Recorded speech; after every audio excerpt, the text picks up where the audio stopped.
So just start off, explain to anyone who's watching that might not know who you are. Explain who you are. Okay. Well, my name's Jon Schoeller. I own Jon Schoeller's Consulting, and I'm also co-owner on several businesses in the area. A&M Investments, ANC Properties.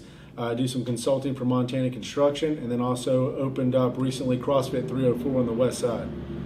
So how did all of that start? Where did your business career start from? My business journey didn't start here. I've owned businesses since I was 20 years old. My first business was actually a moving company in Charlottesville, Virginia. I ran that for the better part of 9 years and sold that. I also had a company where I bought and flipped motorcycles, like street bikes. I have another company currently called Shots by Schoeller, which is my photography company.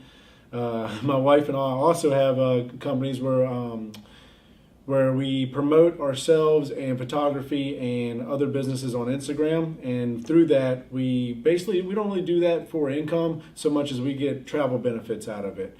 So we have that going on. And then also we're doing a nonprofit for our foster dogs and animals. So I'm trying to dive into everything, trying to find my path. I think I'm getting hotter on which way I want to go, which direction I want to go into. But yeah, I'm a big believer in throwing many lines in until you catch what you're looking for. Out of all of your business ventures, you said you do CrossFit, photography, A&M. Where do you consider your passion to be out of all your businesses? I think my passion is that. I think my passion is like consulting and building businesses, like helping businesses run more efficiently. And I do it for individuals as well. Like I love sitting down with someone or going into a business and find out when their inefficiencies are, figure out where they're messing up, where their money's flowing the wrong way or their investments are going the wrong way, and to straighten that out. That's I'd say my mission in life or my goal is financial literacy. That's where my strong point. My wife and I have been debt free since we've been 20. She's going through doctorate school debt free. And none of that's to brag. It's just to kind of state that it's possible. You just kind of have to be patient. People graduate high school or college. They brought the brand new car, the brand new home, and before they know it, they're $200,000, $300,000 in debt with their student debt, and they're digging out of that till their mid 40s and 50s. And I want to get away from that and help people get away from that. Like, do you consider yourself to be successful? So that's compared to where you're at right now. Do you? So looking back, I try to be grateful. I try to show gratitude. So yes, absolutely, especially like within my marriage and my personal life, and my wife is everything to me, and that's been a lot of work. I mean, we're 10 years together now. So I say my personal life absolutely successful. Business life is a constant work in progress. So yes, looking back from where I was, absolutely, where I came from, where I was born and raised, definitely.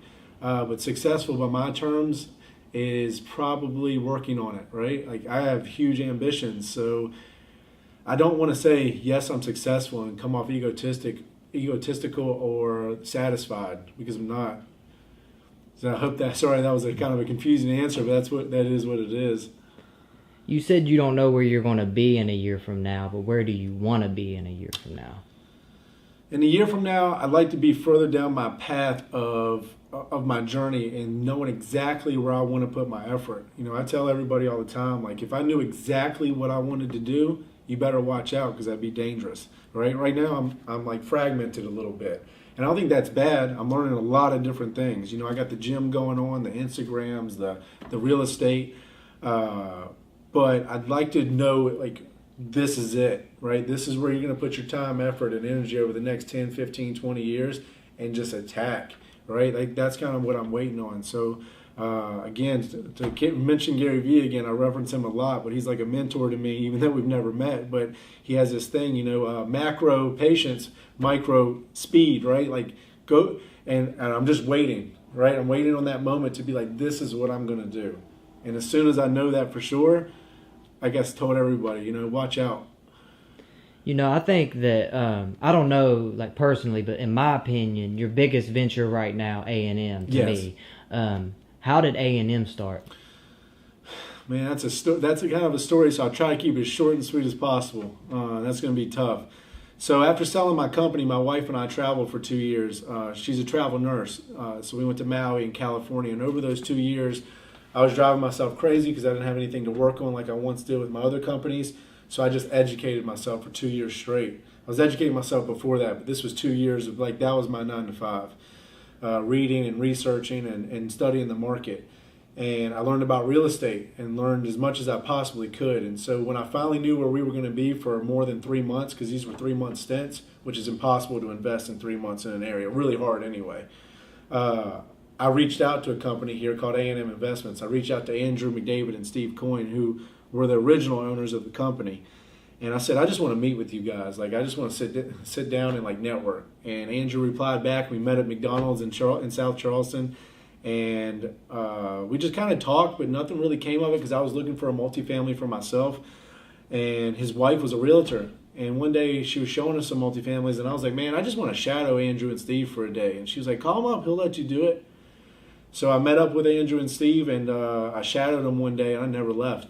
Like, it's such a strange story. And in fact, within 2 weeks, they saw my value and I saw theirs, and we were pretty much in a partnership within 2 weeks. They were offering me ownership of the company. And that's a year and a half ago today. And since then, together, we have flipped, I want to say, over 40 houses in the area, with several other smaller investments and wholesales. And they've got 4 or 5 companies of their own. I consult for many of those when they need it.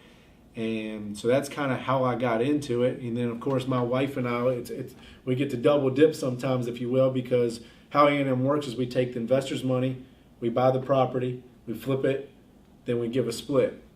66 to our company, 33 to our investor currently. We work out some other ways every once in a while, but when my wife and I buy the house, we get to double dip because I get some of the company in return and I get our 33%. So it was a no-brainer for me to tag up with them. And I tell you what, learning a partnership, I don't know if you've ever been in one, but learning a partnership is probably one of the trickiest things I've ever done in business. Meshing with other personalities and going at a pace that you can all go at versus just your own pace. And I'm learning that with CrossFit 304 as well right now. I'm probably more meant for sole proprietorship, ownership, but that's okay. I like this, I'm learning. And so, yeah, that's how A&M came about.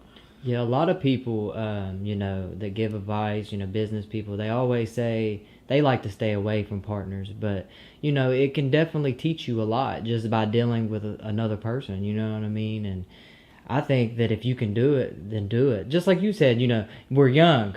Right now is the time to go out and mess up as many times as we can, Right. Learn yourself, right? Yeah, yeah. And that's the biggest thing is self-awareness. Learn yourself is, I don't want to be 45 and not know if I'd be good in a partnership, right? I want to figure that out by 30 or 35. And then that way when I am 45 and a partnership arises, I already know that's not going to work for me. Or I know it will, either way.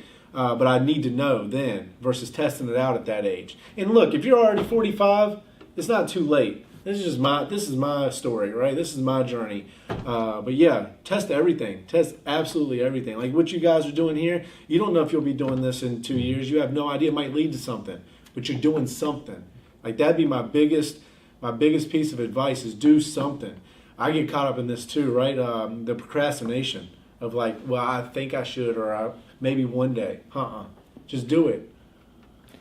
Okay, so for somebody who really wants to become an entrepreneur, and like you said, you're just going on your journey, but what advice could you give them? If you're just starting out, network. I was going to go live on Facebook the other day, but like I told you guys, I'm still getting comfortable on camera. But network and meet with as many people as you can. I don't care if you think that meeting is going to waste your time. I don't care if you think you're better than them. You should never go to a meeting like that, first of all. But meet with everyone, mentors, people in the industry that you want to be a part of, people in the industry you don't have any clue about.